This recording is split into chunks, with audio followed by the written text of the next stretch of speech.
भारत की एक ऐसी रहस्यमयी घाटी जहां जो भी गया वह फिर शायद ही जिंदा लौटकर वापस आया। इस घाटी का संबंध दूसरे लोक से बताया जाता है। यह एक ऐसी जगह है जहां वक्त रुक जाता है। इस घाटी को रोशनी का घर भी कहा जाता है। यहां जब सूर्य और चंद्रमा का प्रकाश भी नहीं पहुंचता, फिर भी चारों तरफ प्रकाश फैला रहता है। ये घाटी तिब्बत और अरुणाचल प्रदेश की सीमा पर बताई जाती है, जिसे शांग्री ला घाटी के नाम से जाना जाता है। जाने माने लेखक अरुण कुमार शर्मा ने अपनी किताब तिब्बत की रहस्यमयी घाटी में शांग्री ला घाटी का विस्तार से जिक्र किया है। उनके मुताबिक दुनिया में कुछ ऐसी जगहें हैं जो भूहीनता और वायु शून्यता वाली हैं। ये जगहें वायुमंडल के चौथे आयाम से प्रभावित होती हैं। माना जाता है इन जगहों पर जाकर वस्तु या व्यक्ति का अस्तित्व दुनिया से गायब हो जाता है। ऐसी जगहों में ही शांग्री ला घाटी का नाम भी आता है। शांग्री ला घाटी को बरमूडा ट्रायंगल की तरह बताया जाता है।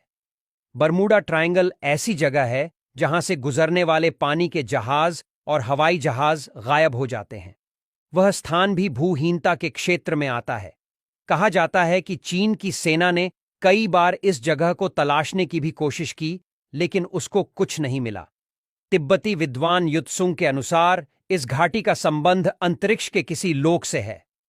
तिब्बती भाषा की किताब काल विज्ञान में इस घाटी का जिक्र मिलता है, जिसमें लिखा है कि दुनिया की हर चीज देश, काल और निमित्त से बंधी है, लेकिन इस घाटी में काल यानी समय का असर नहीं है।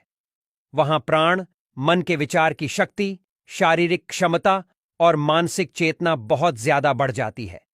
इस जगह को पृथ्वी का आध्यात्मिक नियंत्रण केंद्र भी कहा जाता है। आध्यात्म क्षेत्र, तंत्र साधना या तंत्र ज्ञान से जुड़े लोगों के लिए यह घाटी भारत के साथ साथ विश्व में मशहूर है।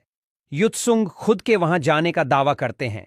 वह बौद्ध साधना से जुड़े एक खास शख्सियत कहे जाते हैं। उनके मुताबिक वहां ना सूर्य का प्रकाश था और ना ही चांद की चांदनी। वातावरण में चारों ओर एक दूधिया प्रकाश फैला हुआ था और साथ ही विचित्र सी खामोशी। जेम्स हिल्टन ने अपनी पुस्तक लास्ट होराइजन में इस रहस्यमय घाटी के बारे में कहा है कि वहां लोग सैकड़ों बरसों तक जीवित रहते हैं। हिल्टन की इसी किताब को पढ़कर कई देशी विदेशी खोजियों ने शांग्री ला घाटी का पता लगाने की कोशिश की, लेकिन सफल नहीं हुए। कुछ तो हमेशा के लिए गायब ही हो गए। माना जाता है कि चीन की सेना एक लामा का पीछा करते हुए इस घाटी तक आई, लेकिन शांग्री ला का पता नहीं लगा सकी। इस इलाके को पंगा साउ भी कहा जाता है। ये म्यांमार की सीमा के करीब है। शांग्री ला की झील को करीब 1.5 किलोमीटर लंबा बताया जाता है, लेकिन इसकी चौड़ाई के बारे में आमतौर पर कोई अंदाज नहीं।